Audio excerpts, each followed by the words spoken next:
va, on va rester dans ce monde des marchands toscans avec la communication suivante qui va nous être présentée par Ettore et Maria Grandoni, qui est actuellement en thèse de doctorat en codirection entre l'Université d'Aix-Marseille et l'Université de la Sorbonne Nouvelle. Dans ses recherches pour son doctorat, il s'intéresse au lien entre la pensée théologique du franciscain Pierre de Jean Olivier et la pensée d'un grand écrivain florentin, Dante Alighieri.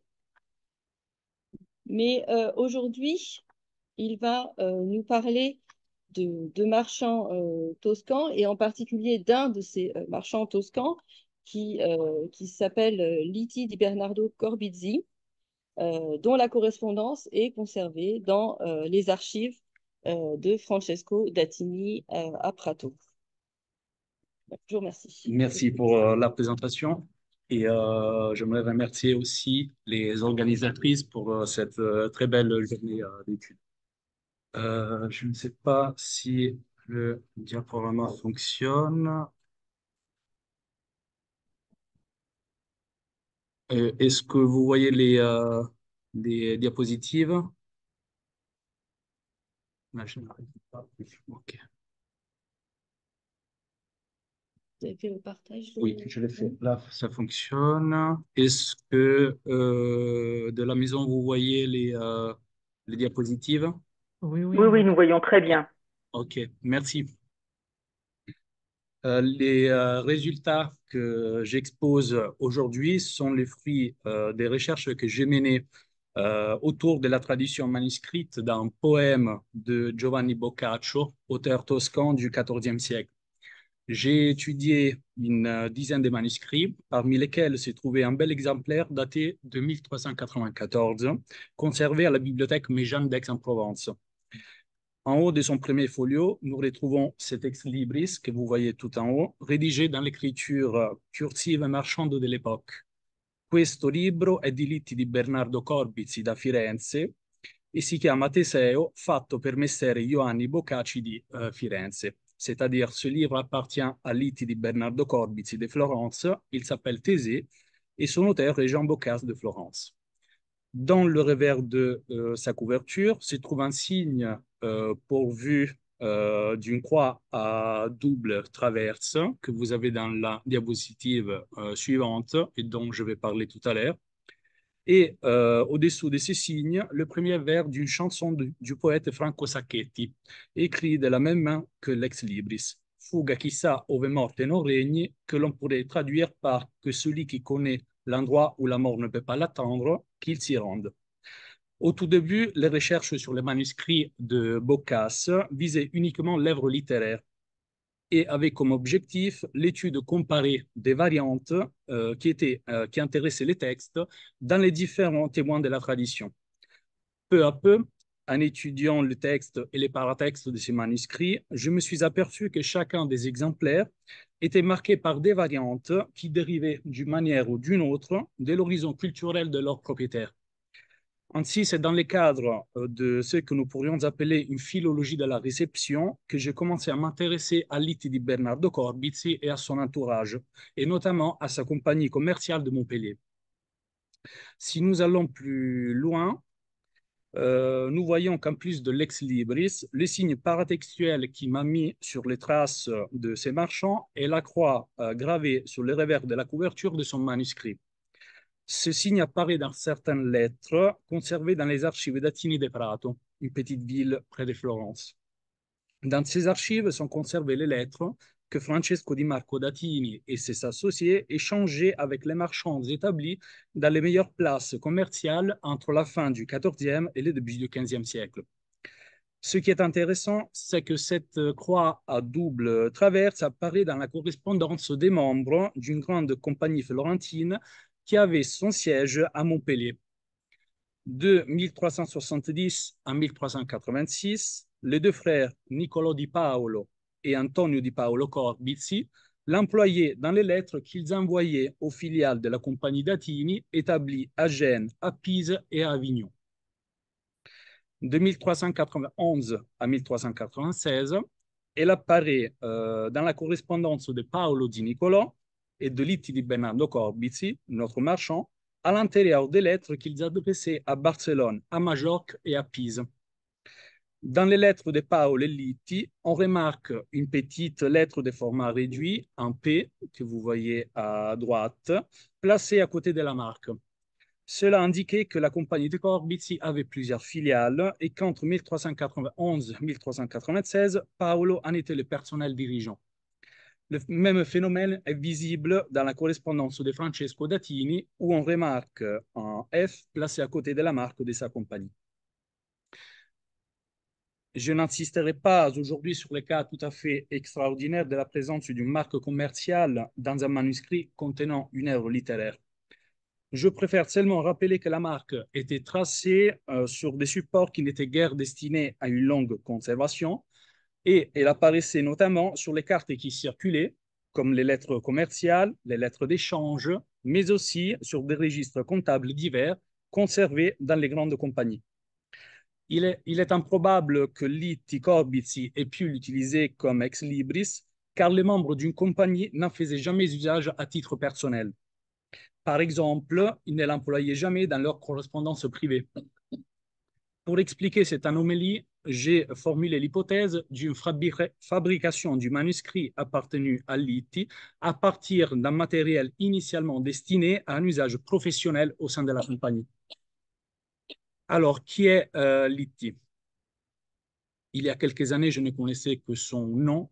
C'était à partir de l'ex Libris. Donc, je me suis lancé dans la recherche d'informations sur ces marchands-là. Il est issu d'une famille de marchands et notaires. Litti est né probablement vers la deuxième moitié du XIVe siècle. Il est sans doute plus jeune que Luca del Sera, l'un des collaborateurs de Datini, mort après 1410.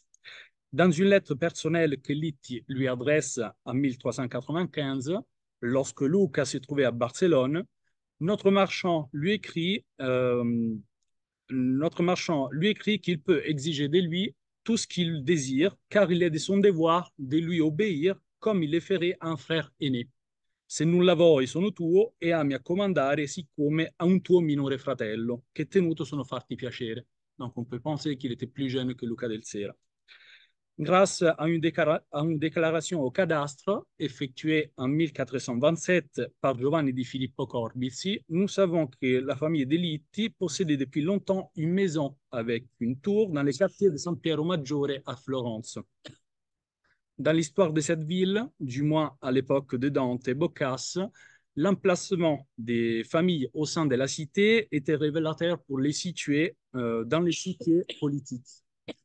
D'origine populaire, les Corbizi étaient proches d'autres familles florentines connues comme les familles des Cerchi, des Covoni, des Alberti et des Soldani. Tout comme eux, ils surent s'enrichir par la pratique d'activités marchandes et banquières, surtout aux alentours d'Avignon, favorisés aussi par la présence de la papauté dans la région. Par la même déclaration au cadastre en 1427, nous comprenons que cette famille avait su conduire au fil du temps politique et matrimonial à droite en nouant des liens avec les Bardi et les Albizi.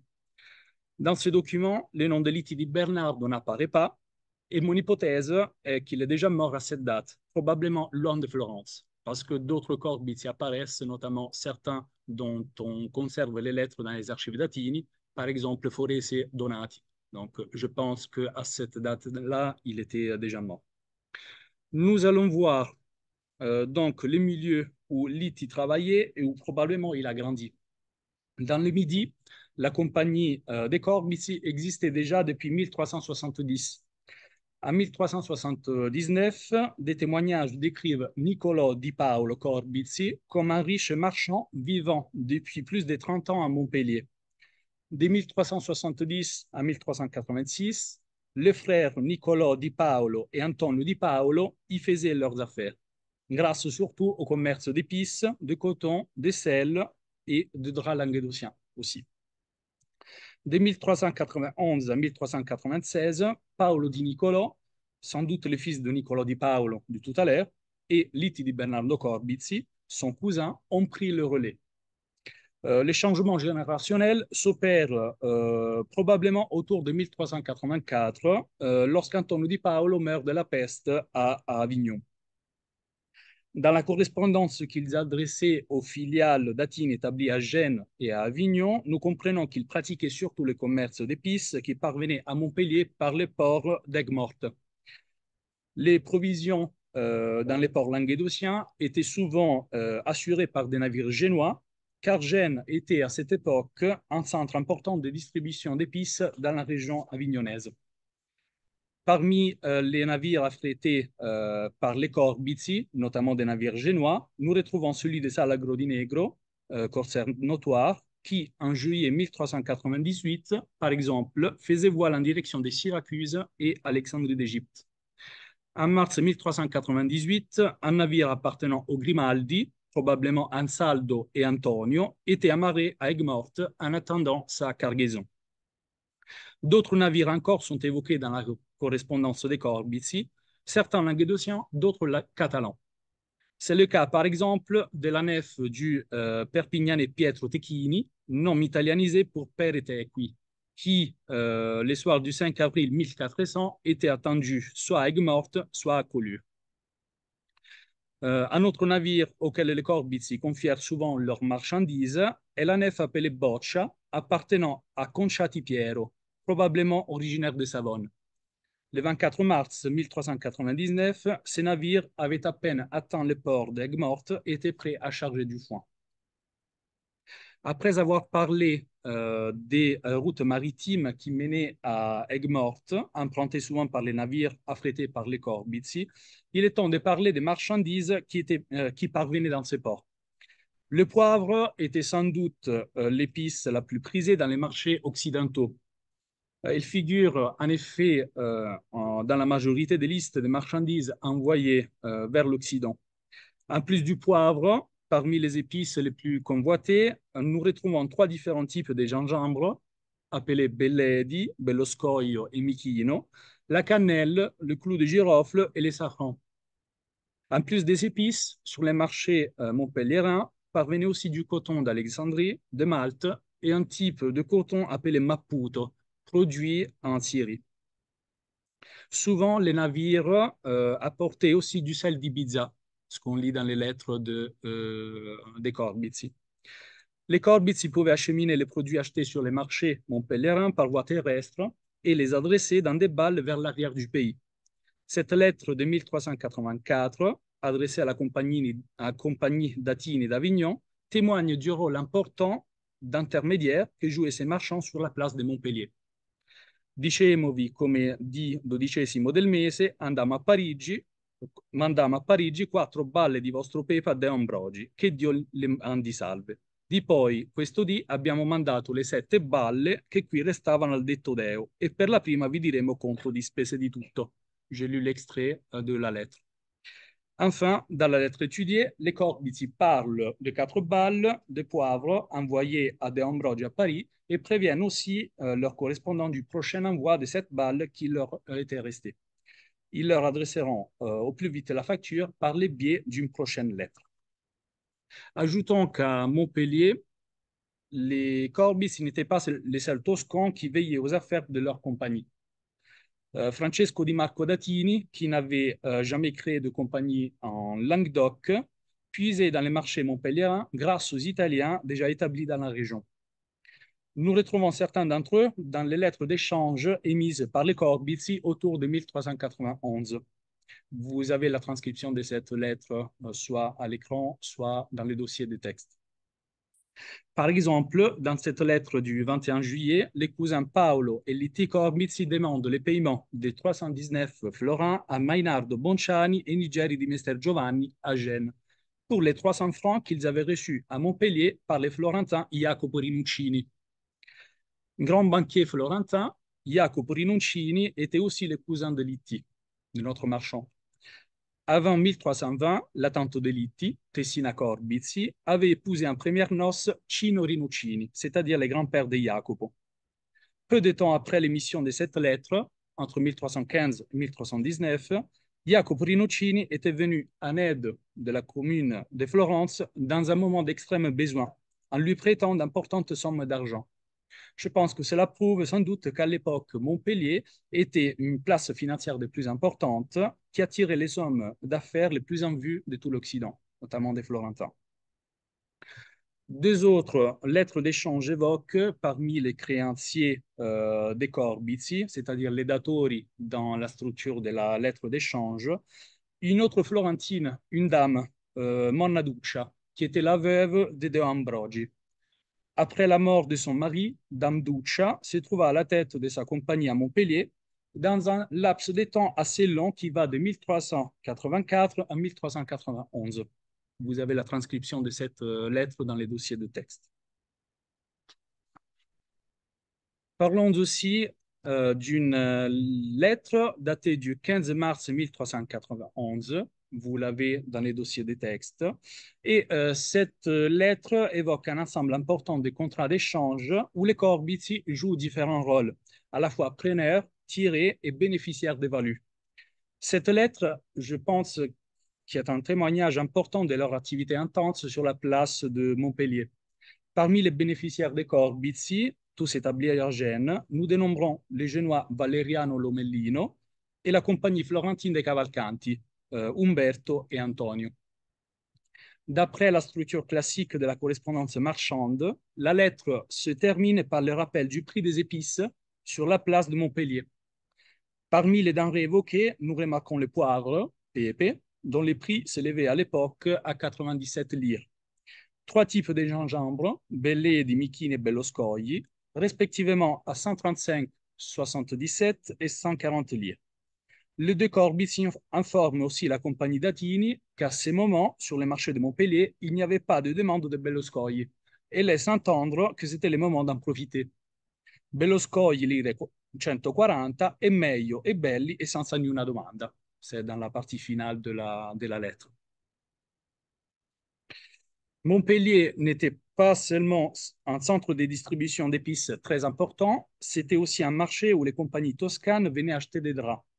D'une qualité assez grossière, la draperie languedocienne exportée vers l'Italie était destinée à une clientèle populaire qui l'employait avant tout pour se couvrir pendant l'hiver.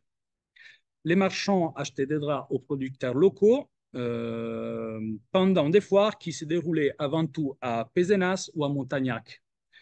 Grâce à une lettre envoyée à Florence par Pierozzo di Luca Castellani et Francesco Aldobrandini, vous avez la transcription dans les dossiers de texte, le 11 août 1388, nous savons que les Corbizi avaient tout récemment acheté une grande quantité de draps, causant ainsi l'augmentation de leur prix.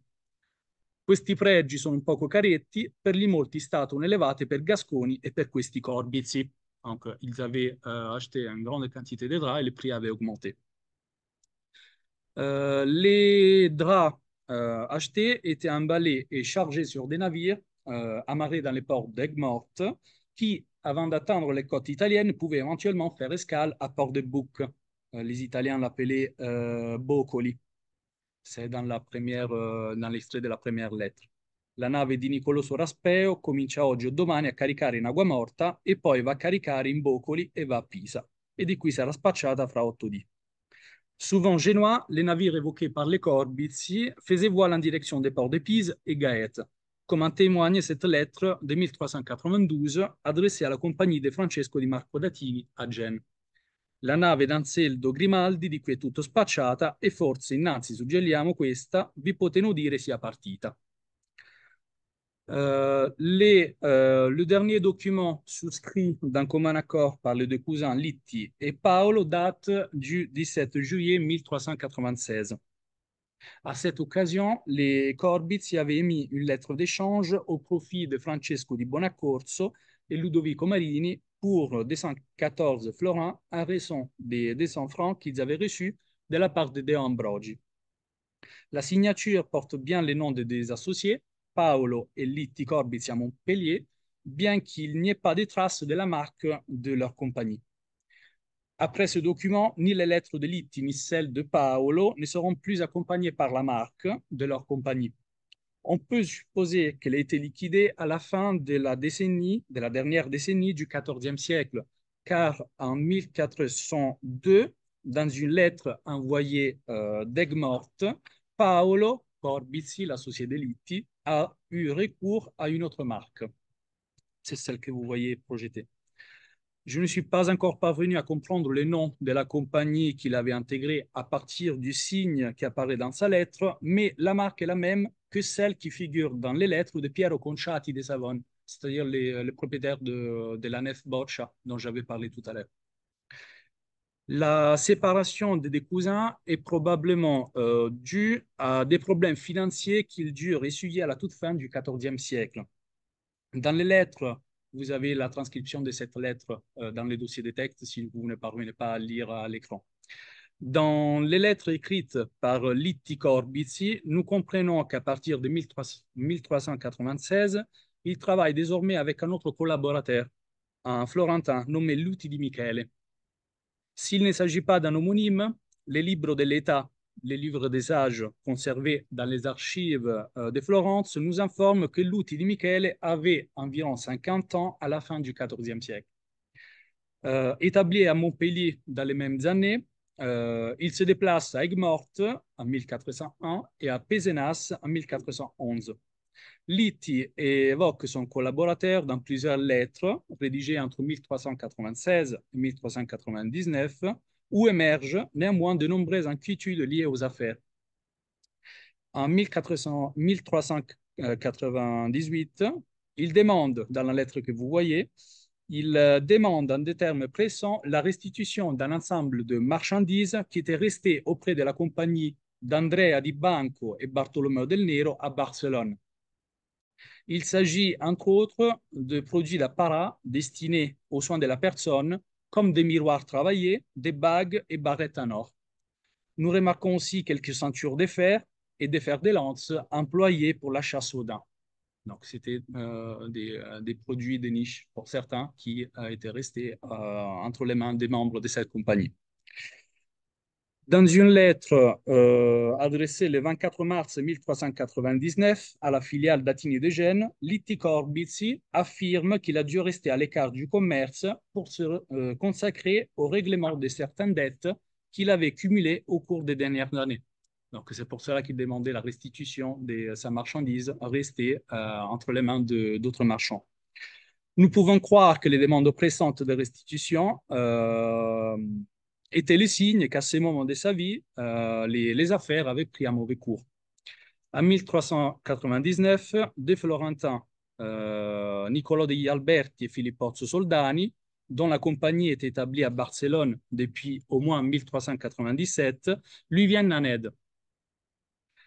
Cette aide consiste concrètement en un prêt appelé commenda que les Alberti Soldani avaient commencé à octroyer à leurs compatriotes ou à des Catalans afin de mener leurs affaires dans différentes places.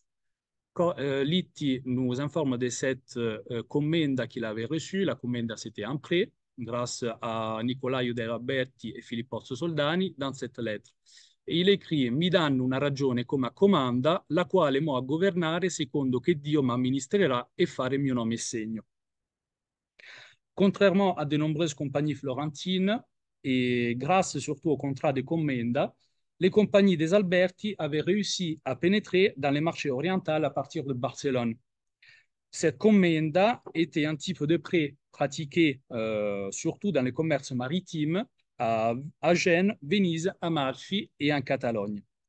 Il prévoyait la participation d'un porteur de capital, appelé à commandante, et d'un emprunteur, le viaggiante, c'est-à-dire les voyageurs, qui s'engageaient à tirer profit de l'expédition maritime.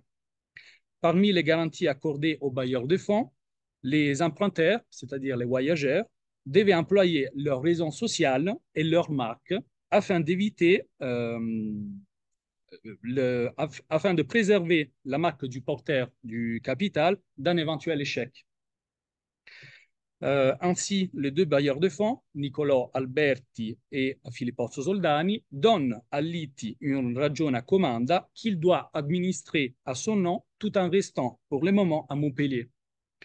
Entre 1399 et 1402, Litti semble bénéficier de plusieurs prêts octroyés par les Alberti parce qu'en juillet 1400, dans une courte lettre envoyée à Gênes, il évoque un accord qu'il avait passé avec les membres de cette compagnie à Barcelone, où s'était rendu aussi Diamante Alberti.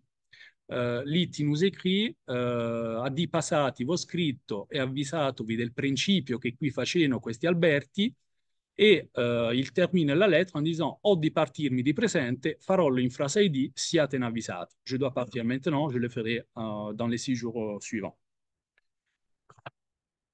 Dans la lettre, donc, Litti évoque ce départ et espère que ce voyage lui procurera de l'argent et des honneurs. Bien qu'il ne parle pas de la destination de son voyage, nous pouvons imaginer qu'il s'agit d'une ville orientale où les Alberti envoyaient les bénéficiaires de leurs prêts pour veiller à leurs affaires. En effet, dans une lettre écrite en mai 1402 à destination de Majorque, Litti affirme être à Barcelone et prêt pour le départ à Beyrouth, sous l'ordre de veiller aux commandes des prêteurs. Il nous dit en effet e sto con volontà di questi miei per andare a Baruti sulla galeotta di Namato. Namato, c'était le propriétaire du navire, c'est-à-dire Bernat Amat. Les noms catalans étaient souvent italianisés. En raison des nombreux prêts, des nombreux voyages qu'il effectue en Orient dans les premières années du XVe siècle, en 1406, il apparaît en tant que témoin, à Alexandrie d'Égypte, d'une déclaration du marchand montpelliérain Garin Barduc. C'était au sujet d'un litige qui opposait Garin, ces marchands montpelliérains, au consul génois Ilario Cattano. Le consul Ilario Cattano exigeait du Montpelliérain la perception d'une taxe extraordinaire sur les importations effectuées par les marchands génois. Lui rappelant qu'il était associé, le document est en catalan, c'est pour cela qu'on lit compagno, donc lui rappelant qu'il était associé à Antonio Sauli et qu'il transportait de la marchandise raubas génoise, il affirmait qu'il devait se soumettre, bien que languedocien, au même traitement que les Génois à Alexandrie d'Égypte. Face au refus obstiné de Garim Bardouk, qui niait avoir acheminé de la rauba génoise et menaçait aussi de faire appel au roi de France, le consul génois, épaulé par la famille de Lomellino, dont nous avons vu un membre tout à l'heure, fait violemment injure aux marchands montpelliérains. Parmi les témoins de cet événement figurent Litti Corbici de Florencia, Petro Gual de Mallorca, Daniel Barceló de Valencia, Catalas et Antonello de Vataci. Rédigé en occitan par un notaire vénitien, notamment Antonello de Vatacis, cet acte est une trace précieuse du plurilinguisme dans lequel s'effectuait le commerce médiéval et montre notamment la proximité des nations dont on parlait tout à l'heure. Il témoigne aussi de l'insertion d'élite dans les réseaux marchands catalans en Orient, un marché que les compagnies florentines, hormis celle de Soldani Alberti, ne parvinrent pas à intégrer facilement. Au-delà des informations de nature historique et économique, les lettres marchandes nous renseignent aussi sur la personnalité et sur la langue de ces individus. Pour ce qui est de l'écriture de Litti, en général, les nombreux i grecs, tracés aussi bien en position finale qu'intermédiaire des termes, pouvaient témoigner de son acculturation en l'occitan, phénomène également fréquent sous la plume d'autres marchands ayant longtemps habité dans le Midi. Cette graphie est visible, par exemple, dans cet extrait d'une lettre du 28 décembre 1398, où nous remarquons aussi l'emploi de la forme assis dans l'essence de ainsi.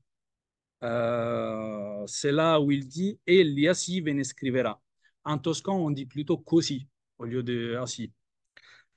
L'hybridation linguistique entre l'occitan et le toscan peut être aussi à l'origine de l'emploi récurrent de l'abréviation que, qu'on lit dans les manuscrits toscans médiévaux, dans le sens de che, pour les pronoms relatifs italiens. Il en est ainsi dans cette lettre du 8 mai 1402 adressée à Cristofano di Bartolo Carocci à Barcelone, un autre associé de Francesco Di Marco. Litti nous écrit: Ho detto a Amato que, qui est écrit par che se gli date li ci porti, nulla costerà. Le contact prolongé avec d'autres réalités linguistiques pouvait aussi générer l'emprunt de termes étrangers. C'est le cas, par exemple, d'une lettre adressée à Simone d'Andrea Bellandi, un associé de Francesco Di Marco résidant à Barcelone, où Litti le prie de récupérer sa marchandise restée entre les mains d'Andrea Di Banco et de Bartolomeo del Nero. C'était le cas de tout à l'heure, où il demande la restitution des marchandises.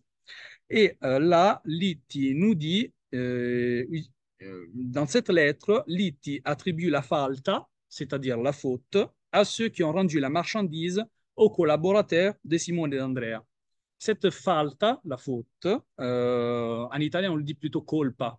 Donc je pense que c'est un emprunt à une langue non florentine.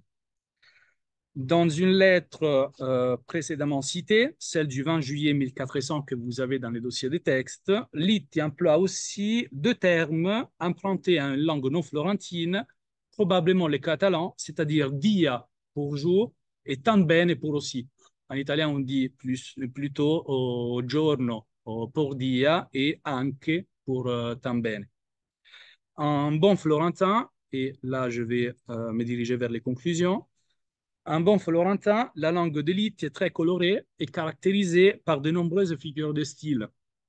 Dans sa correspondance, la première expression que nous retrouvons est pelare a secco, employée en 1395 au sujet d'une somme d'argent qu'on voulait soustraire à l'un de ses collaborateurs. En 1398, Litti écrit à Simone Bellandi qu'il est più frettato che bacino da barberie, où ses finances sont comparées à la bassine, bacino, qu'un barbier, barberie, aurait nettoyé, frettato, parfaitement. Néanmoins, en toscan, l'expression est formulée plutôt à l'aide du verbe nettare, si bien qu'en italien, on dit trovarsi netto come un bacino da barbiere. Il n'est pas improbable que le terme frettare dérive de l'occitan frettar, auquel on pourrait conférer l'essence de nettoyer par frottement.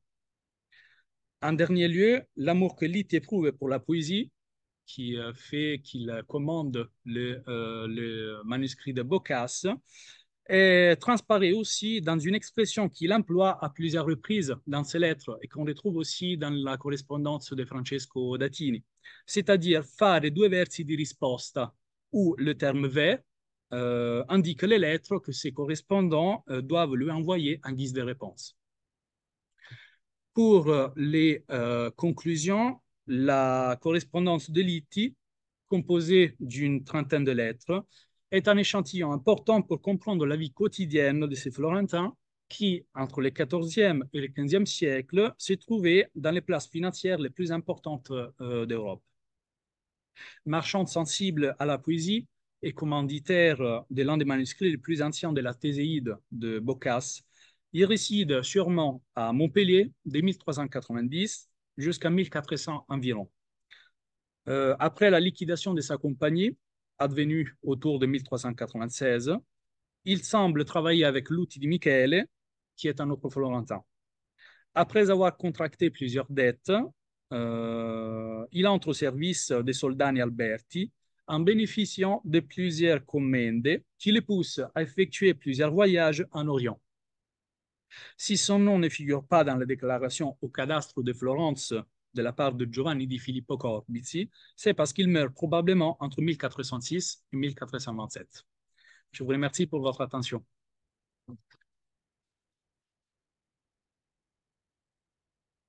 Merci beaucoup pour cette biographie d'un marchand qui n'est pas un marchand connu, mais à travers lui, on voit justement la carrière d'un marchand toscan qui est à la fois relativement typique et en même temps c'est aussi une carrière, c'est aussi un cas personnel, donc il y a aussi des choses qui sont propres à ce marchand.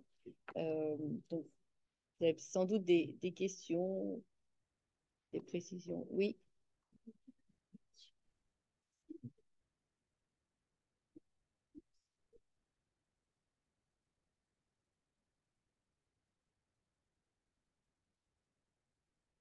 Dans sa correspondance, non. Dans la correspondance de Liti, non.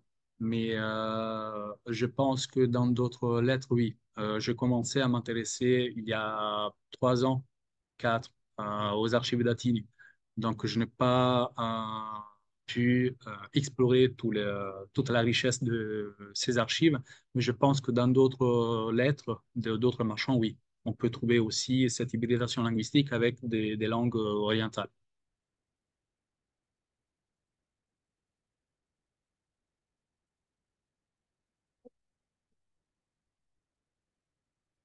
Alors, j'avais transcrit entièrement les lettres de Corbusier et j'ai essayé de trouver des informations sur lui aux archives d'État de Florence, mais je n'ai rien trouvé. Euh, Comme on l'a appris grâce à la communication précédente, la politique à Florence était très instable. Donc, les Corbizi faisaient partie des familles qu'on considérait comme des familles proches des Guelfes. Les Guelfes étaient ceux qui soutenaient le pouvoir du pape. Et ces Guelfes, à un moment donné de l'histoire, se font la guerre entre eux. Ils se divisent en Guelfes noirs et Guelfes blancs. Les Corbizi étaient plutôt liés à ce qu'on pourrait appeler avec on pourrait appeler les Guelfes blancs, et ils ont été exilés à un moment de leur histoire. Et donc, dans les archives, je n'ai rien trouvé sur lui, dans les archives d'État. Mais je puis trouver, par exemple, l'âge de son collaborateur, Lutili Michele, qu'il avait environ 50 ans. Et j'ai trouvé aussi dans les archives d'État de Venise l'acte du notaire Antonio De Vataci, où justement il est cité en tant que témoin de ce litige qui opposait un marchand du Languedoc au consul génois. En faisant des recherches, je puis comprendre qu'on peut trouver des informations qui les concernent dans des archives à Barcelone.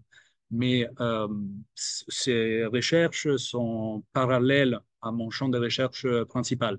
Donc, après la thèse, probablement, je l'espère, je m'y rendrai. Merci. J'aurais une question qui c'est un peu la suite. Est-ce que, bon, j'ai compris qu'on ne sait pas beaucoup de choses sur lui, en particulier sur le début de sa vie. Oui.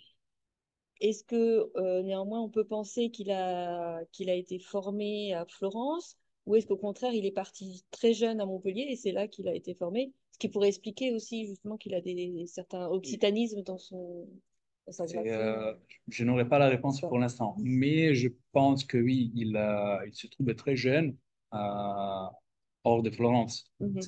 Il y avait des corbes ici depuis 1370, bien avant. Donc, depuis très jeune, il se trouve à Montpellier, je pense. Et c'est pour cela qu'il emprunte des termes à la langue occitane. Mhm. Je pense qu'il avait une acculturation Mhm. provençale.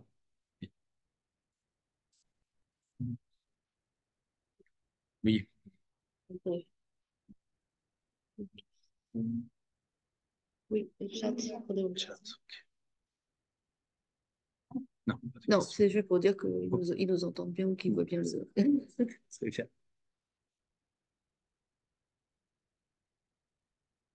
Est-ce qu'il y a d'autres questions, d'autres interventions? Sinon, on fait une petite pause. Voilà. Merci. Merci. Merci à vous. Merci.